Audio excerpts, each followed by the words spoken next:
14만 4천 명의 새 노래, 14만 4천 명의 새 노래, 이런 제목으로 말씀을 나누도록 하겠습니다. 자, 이제 우리가 요한계시록 14장에 이제 오늘부터 오게 되었는데, 14만 4천 명이라는 건 7장에 한번 나옵니다.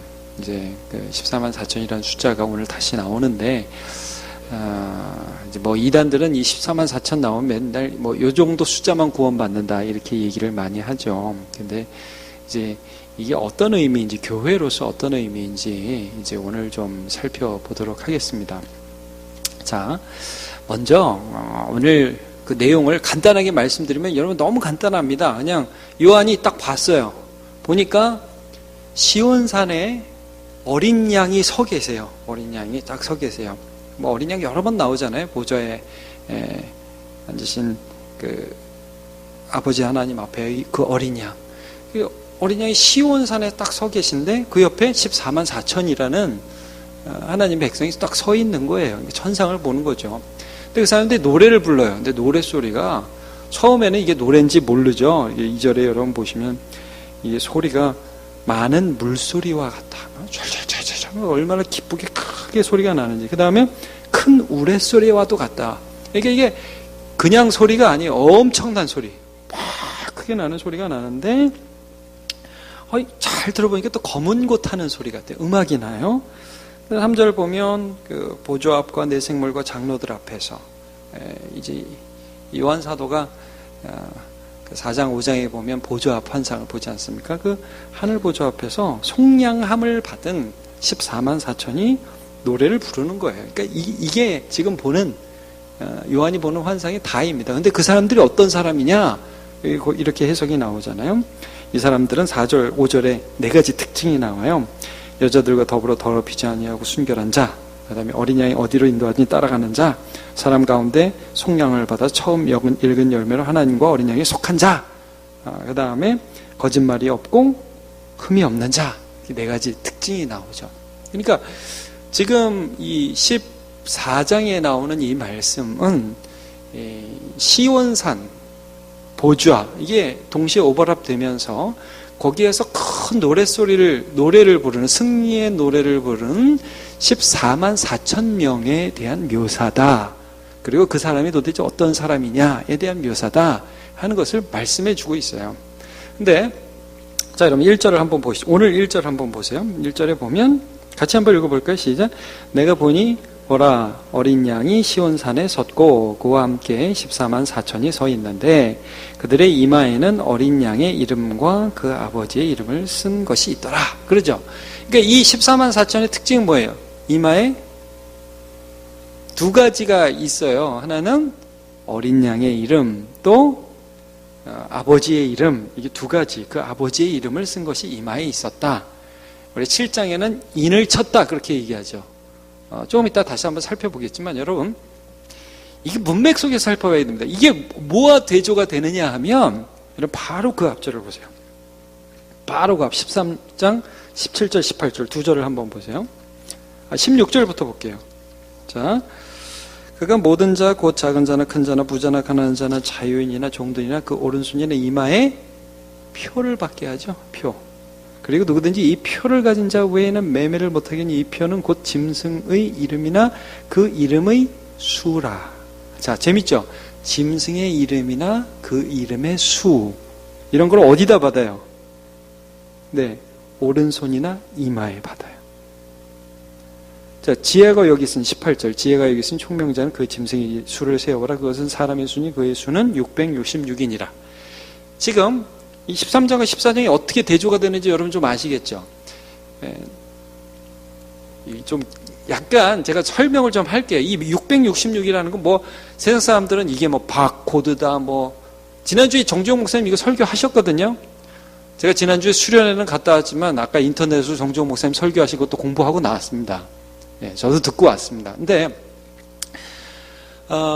여러분 이게 뭐냐면요, 12장 13장은 그 세 가지 환상을 보는 장면이에요. 여러분 기억이 나세요? 12장 13장 안 나실 줄 확신합니다. 그래서 잠깐 말씀드리면 12장, 13장에 세 가지 환상이 나오는데 첫 번째는 용이 나와요. 용. 12장에는 용이 나와요. 용과 여자의 전쟁이 시작되잖아요. 그러니까 교회와 사탄의 전쟁이 묘사되어 있단 말이에요. 근데 용이 나오고 끝나지 않고 용의 권세를 받은 두 짐승이 13장에 나오죠. 하나는 바다에서 나오는 짐승, 하나는 땅에서 나오는 짐승. 본 것 같죠? 근데 이게 참 재밌단 말이에요. 이 바다에서 나온 짐승, 막 머리에 관을 쓰고 왕인 척하고 다니엘 7장에 나오는 그 여러 짐승에 대한 묘사를 그대로 인용해서 비유하시는데 이 짐승이 죽은 것 같은데 산척한단 말이에요. 그렇죠? 왕인 척하고 자기가 힘이 있는 척해요. 그러니까 여러분, 이 용의 권세를 받아서 이 땅에서 자기가 왕인 척한단 말이에요. 하나님을 흉내내는 거예요, 여러분.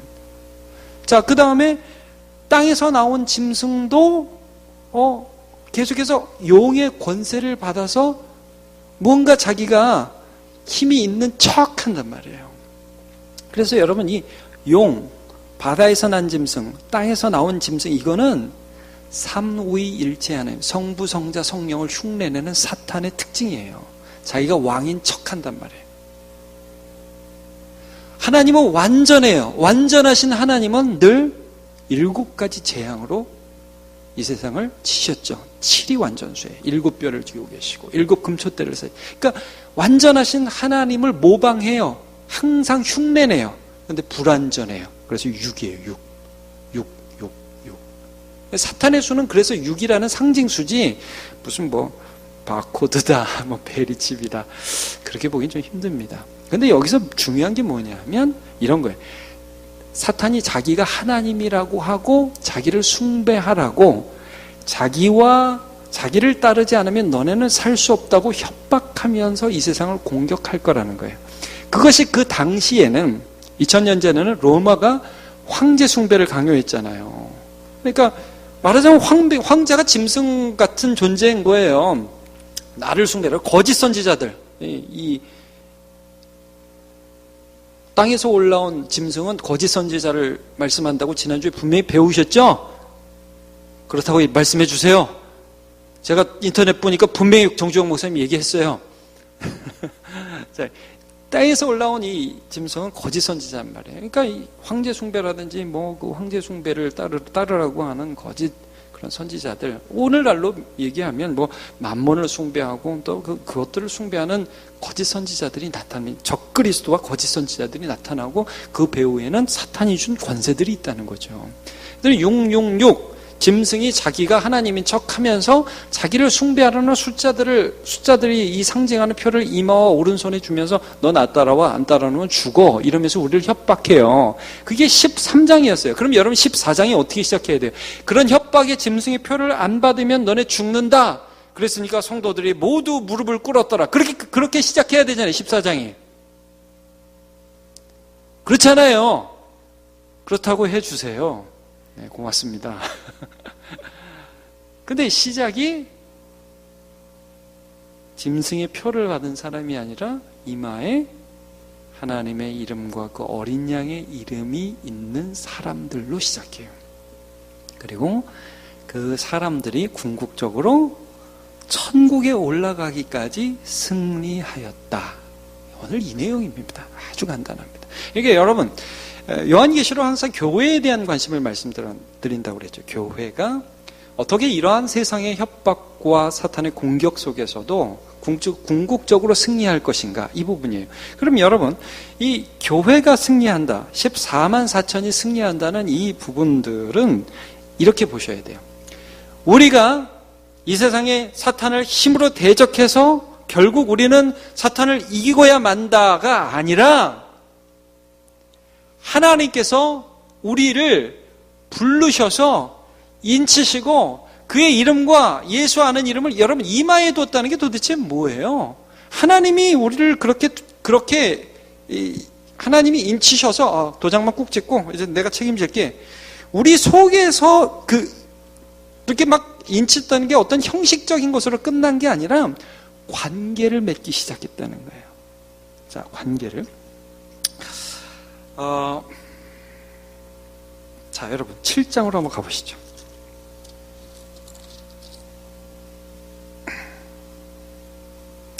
일곱 인 심판에 여섯 인을 띄고 그 다음에 일곱 인을 띄는 그 사이에 이 14만 4천이 실장에 나오거든요. 6장 17절 어떻게 시작합니까, 여러분? 6장 17절. 한번 같이 읽어볼까요? 6장 17절 시작. 그들의 진노의 큰 날이 이르렀으니 누가 능히 서리요 하더라. 자, 누가 설 수 있어요, 없어요? 진노의 날에. 아무도 못 서죠. 자기 능력으로 하나님의 진노와 또 세상의 공격에서 이겨내갈 재간이 있는 사람이 아무도 없다는 거예요. 그러니까 누가 능히 서리요. 끝. 그렇게 되는데 끝이 아니라 7장에서 1절에서 4절에 쭉 보니까 천사들이 다니면서 자, 조금만 있다가 심판해. 천사들이 뭘 하나 해야 돼. 3절. 우리가 우리 하나님의 종들의 이마에 인치기까지. 땅이나 바다나 아무들을 해하지 말라. 그래서 인을 치죠. 도장을 찍고 다닌단 말이에요, 천사들이. 그 수를 보니까 이스라엘 자손의 각 지파 중에서 인침을 받은 사람이 여기 몇 명이 나와요? 14만 4천이 여기 나오는 거예요. 그럼 여러분 보세요.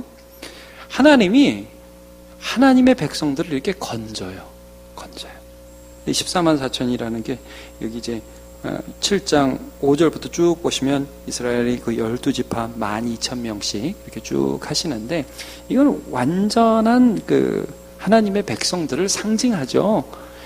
여러분 항상 성경에 보시면 이스라엘이라는 것은 무엇을 상징하면 교회를 상징하는 겁니다. 여러분 이스라엘이라는 것은 구약의 이스라엘은 우리가 이 육신의 이스라엘이 진짜 이스라엘이 아니라 영적 이스라엘이 진짜 이스라엘이라는 것을 사도 바울이 말씀하잖아요. 그러니까 이거는 교회를 상징하는 것이에요. 자, 그래서 하나님이 그 교회를 인치신다고. 그래가지고 그들과 관계를 맺어요.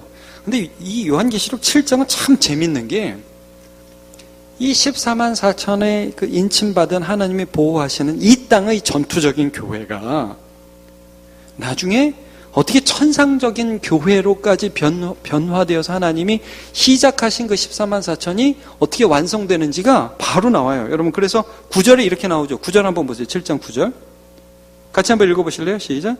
이 일 후에 내가 보니 각 나라와 족속과 백성과 방언에서 아무도 능히 셀 수 없는 큰 무리가 나와 흰옷을 입고 손에 종려가지를 들고 보좌 앞과 어린 양 앞에 서서. 예, 그러니까 지금 요한이 이 지상에 있는 전투적인 교회, 세상 속에서 믿음으로 싸우는 이 교회를 14만 4천을 본 건데 이런 14만 4천들이 나중에 어떻게까지 이러네. 천국에서 아무래도 셀 수 없는 너무나 많은 각 나라 족속과 방언 가운데 있는 뭐 한국, 일본, 중국, 뭐 인도, 뭐 미국, 영국 어디 다 각 나라 족속 남녀노소들이 모여가지고 하나님이 인치신 그 14만 4천들이 결국 모여가지고 이러한 천국 백성이 되는 그 종말을 보는 거죠. 천상의 교회를 보는 거잖아요.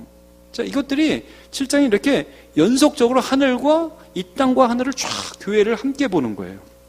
근데 14장 다시 가보세요. 14장 다시 가보면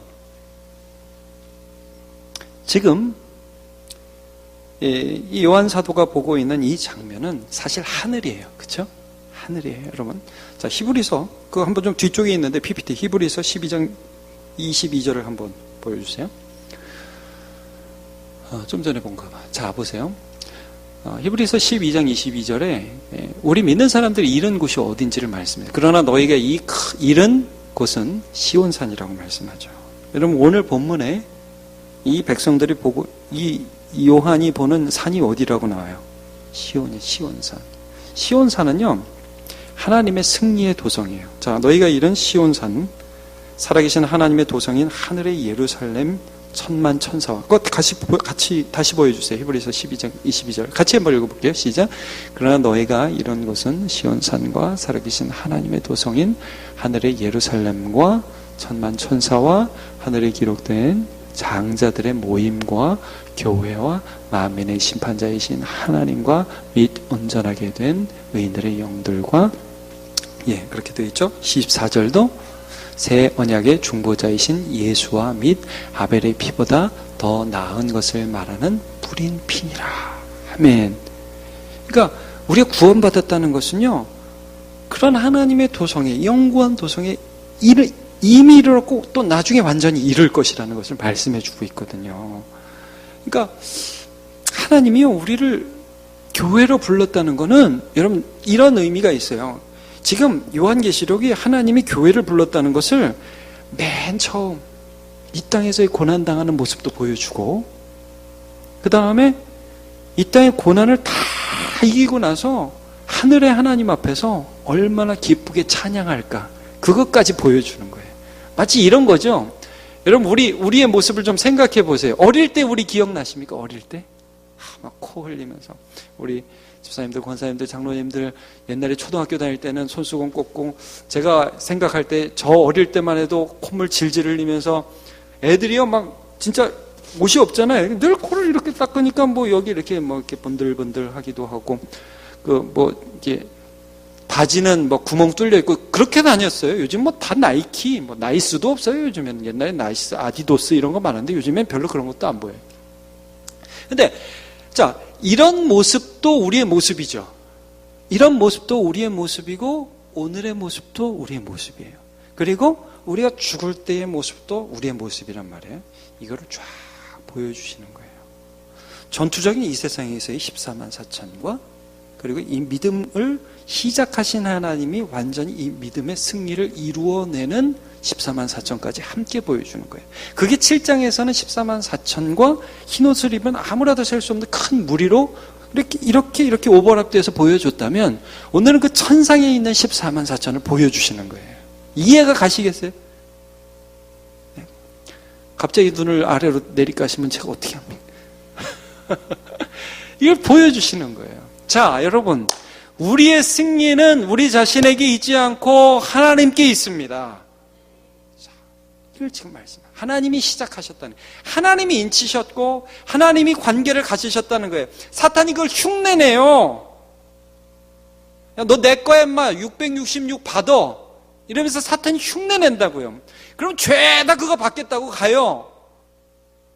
여러분 잘 보세요. 요즘 청년들, 요즘 우리 이 세상을 살아가는 사람들이 어떻게 살아가는가? 다 세상이 왕이라고 말하니까 쫓아가죠. 666 받으려고 그런단 말이에요. 세상이 정해놓은 틀에 내가 들어가야 살 수 있다고 생각을 해요. 여러분, 교회도 마찬가지로 잘 보세요. 교회가 세상 쫓아가면 망하는 거예요. 세상이 어떤 틀을 딱 정해놓고, 야, 이전 정도의 사회적인 지위와 뭐 이런 건강과 뭐 이런 것들이 다 있으면 그게 성공이다. 웃기지 말라 그래요. 웃기지 말라. 그게 성공이 아닙니다. 여러분, 예수 믿는 자들에게 성공이 뭐냐 하면 믿음을 지키는 게 성공입니다. 예. 오늘 그 어린 양의 이름이 새겨졌다. 어린 양의 이름과 하나님의 이름을 가진 자의 특징이 그래서 4절, 5절에 어떻게 나옵니까? 4가지 나온다고 아까 말씀드렸죠. 여러분 보세요. 4절. 이 사람들은 여자와 더불어 더럽히지 아니하고, 이렇게 말씀을 합니다. 여기 여자는 12장에 나오는 여자가 아니죠. 바벨론 음녀를 가리키는 거죠. 그러니까 세상에 물들지 않는다는 거예요. 이게 하나님이 우리와의 관계에서 이루어내시는 거예요, 여러분. 자, 예수도 믿고 하나님도 믿고 세상도 즐기고 하나님도 즐기고 그렇게 할 수가 없습니다. 이건 본질적인 특징이고 하나님이 그렇게 해주신다는 거예요, 여러분. 가끔 세상을 사랑하는 마음이 우리한테 들기도 들지요. 그러나 갈 수 없다는 것입니다. 이게 하나님과 우리의 관계에 있어서 하나님의 역사하는 특징입니다. 믿음의 특징이에요. 그래서 지난주에 제가 또 신 목사님 설교 듣다가 이 구절도 다시 보니까 너무 좋더라고요. 우리 경건의 연습에 대한 설교를 듣지 않았습니까? 거기 이런 구절을 인용했어요. 야고보서 1장 27절에 보면, 자, 한번 같이 읽어보겠습니다. 시작. 하나님 아버지 앞에서 정결하고 더러움이 없는 경건은 곧 고아와 과부를 그 반란 중에 돌보고 또 자기를 지켜 새 속에 물들지 아니하는 그것이니라. 아멘. 어떤 세상의 어떤 경향과 즐거움들, 말하자면 이게 666이 아니겠습니까? 야, 이게 재밌어. 이렇게 살자라고 할 때 조심하게 되는 거예요. 마치 요셉이 보디발의 아내가 나하고 함께 좀 즐기자라고 할 때 그냥 그렇게 할 수 없는 거예요. 자기를 지키게 돼요. 왜요? 이마에 뭐가 있어요? 어린 양의 이름과 하나님의 이름이 있기 때문이에요. 그냥 막 갈 수가 없어요. 그게 우리 정체성이, 그게 우리가 예수 믿은 사람이라는 게 속량받은 사람이에요. 하나님의 속량받은 사람. 자, 그 다음 또 보세요. 그 다음에 어린 양이 어디로 인도하든지 어떻게 하는 자. 4절 계속 중간에 보고 있어요. 어린 양이 어디로 인도하든지 따라가는 자. 이게 우리가 하나님과 가지는 관계죠. 자, 여러분, 우리는 세상을 쫓아갑니까? 우리 주 예수 그리스도를 쫓아갑니까? 예수 그리스도 쫓아가죠. 이게 우리 정체성입니다. 하나님이 그렇게 인도해 주세요. 네. 네가 쫓아가야 되고 네가 달려가야 할 그 방향성이 어디 있느냐? 어린 양 예수 그리스도라는 거예요. 예수님이 이 말씀하셨습니다. 아무든지 나를 따라오거든 자기를 부인하고 자기 십자가를 지고 나를 쫓을 것이니라. 아멘입니까, 여러분? 네, 이게 우리라는 거죠. 여러분, 이게 그래, 나는 이제부터 하나님을 쫓아야 돼. 결심과 결단이 그렇게 만드는 게 아닙니다. 이렇게 쉽게 생각할 수 있어요. 여러분, 진짜 예수 믿는 사람, 하나님이 주신 믿음, 이 어린 양의 이름과 하나님의 이름이 이마에 있는 사람, 심령에 있는 사람, 그 정체성에 있는 사람은요, 야, 너 교회 가지 마. 교회 나오지 마. 너 네 마음대로 편하게 살아. 그렇게 하면 그 사람 못해요. 그렇게 못해요. 할 수가 없어요. 왜냐하면 내 마음에 예수 그리스도와 연합되어서 그리스도를 사랑하는 마음이 있거든요. 예. 그걸 부인할 수가 없어요. 지금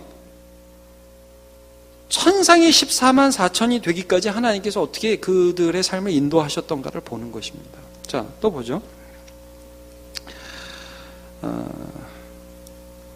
사람 가운데서, 거의 4절 이제 후반부 사람 가운데서 보이시죠?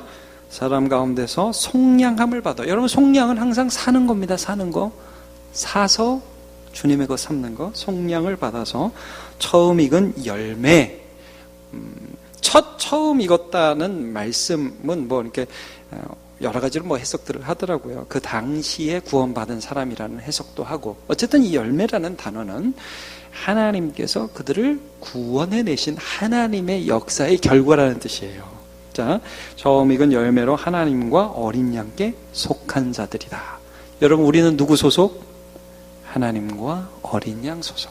그래서 이름이 이마에 그렇게 있다는 거예요. 예수 믿으면서 세상에서 예수 안 믿는 척하고 잠깐 살 수는 있을 수도 있겠지만, 그러나 우리는 그렇게 사는 게 불가능한 사람이에요. 존재 자체가 변했기 때문에. 소속이 바뀌었습니다. 자, 고린도전서 6장 18절 이렇게 나와 있습니다. 음행을 피하라. 사람이 범하는 죄마다 몸 밖에 있거니와 음행하는 자는 자기 몸의 죄를 범하느니라. 자, 19절은 같이 읽어볼까요? 시작. 너희 몸은 너희가 하나님께로부터 받은 바 너희 가운데 계신 성령의 전인 줄을 알지 못하느냐? 너희는 너희 자신의 것이 아니라 20절 같이요. 시작. 값으로 산 것이 되었으니 그런즉 너희 몸으로 하나님께 영광을 돌리라. 값으로 산 것, 속량이란 말이에요. 속량. 그래서 너희는 하나님의 것이기 때문에 하나님께 영광을 돌리라.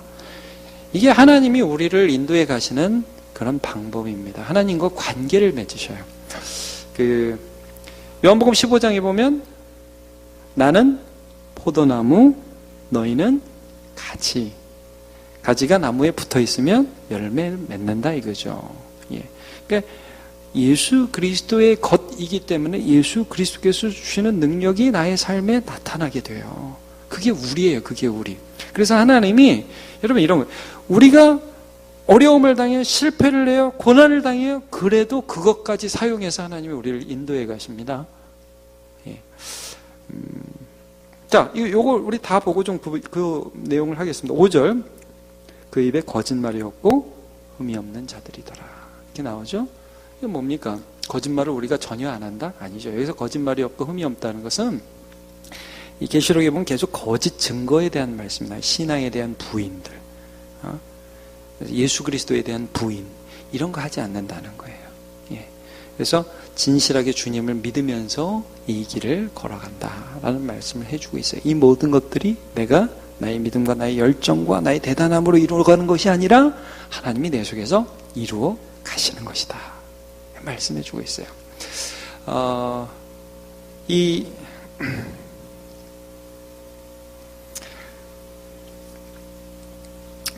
시온에 대한 말씀을 제가 잠깐만 여러분과 묵상하고 오늘 말씀 마칠 텐데, 시편 2편 6절에 보면 시온에 대해서 이런 말씀을 하세요. 우리 맨 처음 PPT 쪽으로 보면 계시록 14장 다음에 거기 있어요. 예. 내가 나의 왕을 내 거룩한 산 시온에 세웠다 하시리로다. 오늘 이제 이 14장에 보면 어린 양이 시온산에 서 있는 그런 장면을 보지 않습니까? 이 시온이라는 것이 어떻게 쓰이냐면 지금 본 것처럼 하나님께서 승리의 주로 계시고 그다음에 예수 그리스도를 거기 승리의 주로 세우시는 그런 장면으로 시편에 이제 묘사가 되었는데, 열왕기 하에 보면 이런 말씀이 있어요. 열왕기 19장 30절과 31절을 보면요. 이게 요 구절을 읽기 전에 제가 좀 배경을 설명하겠습니다. 이게 뭐냐면, 여러분 히스기야라고 들어보셨죠? 유다의 아주 믿음이 좋은 신실한 왕이 히스기야입니다.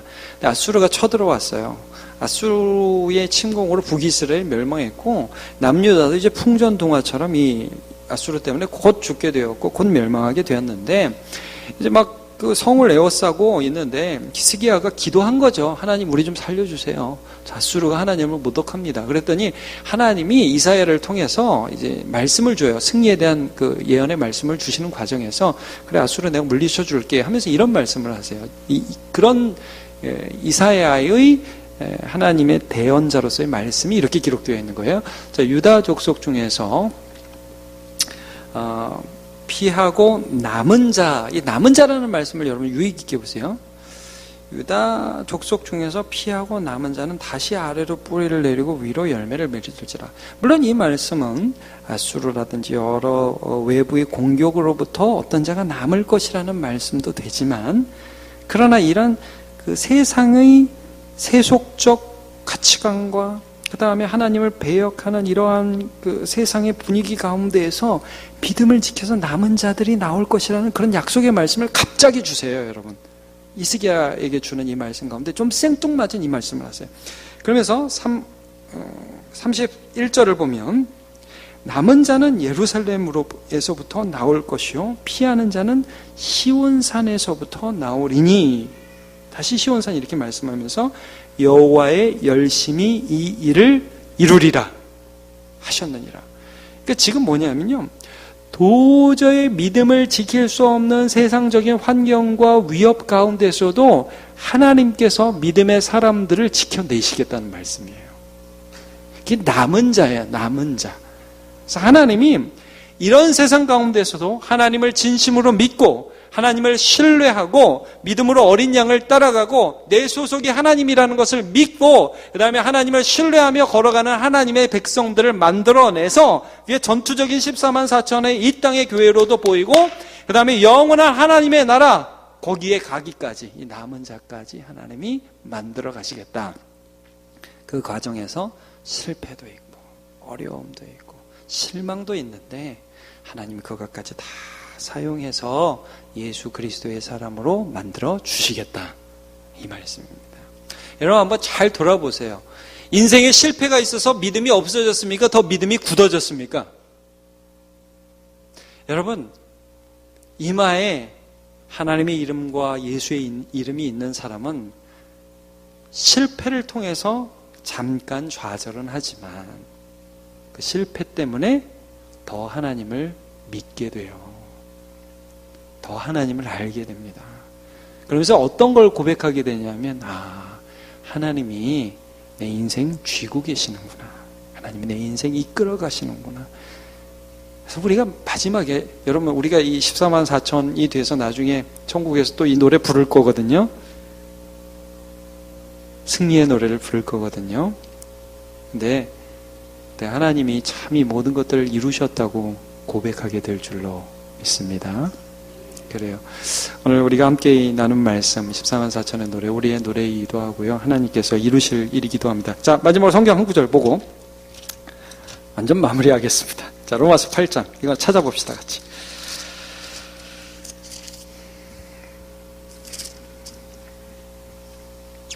로마서 8장 28, 29, 30절을 잘 알죠.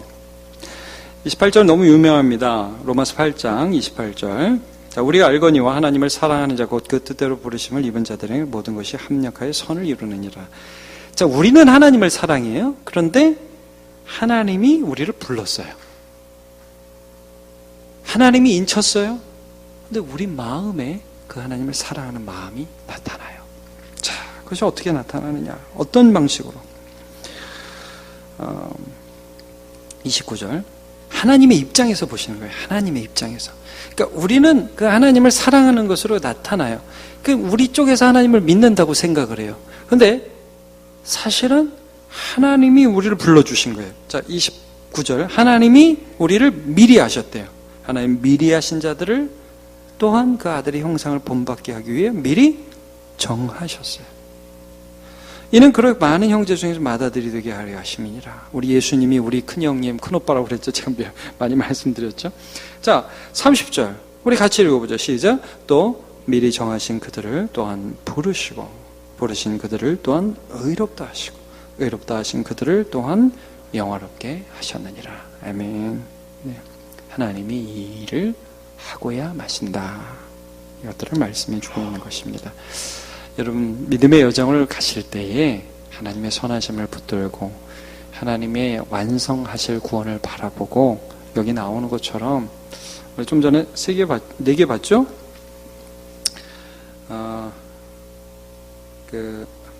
맨 처음에 세속에 물들지 않는 거, 그 다음에 예수님 따르는 거, 그 다음에 예수님 소속이라는 거, 그 다음에 예수님 부인하지 않고 늘 진실 말하는 그런 주님의 사람으로 살아가는 저와 여러분 되시기를 축복합니다.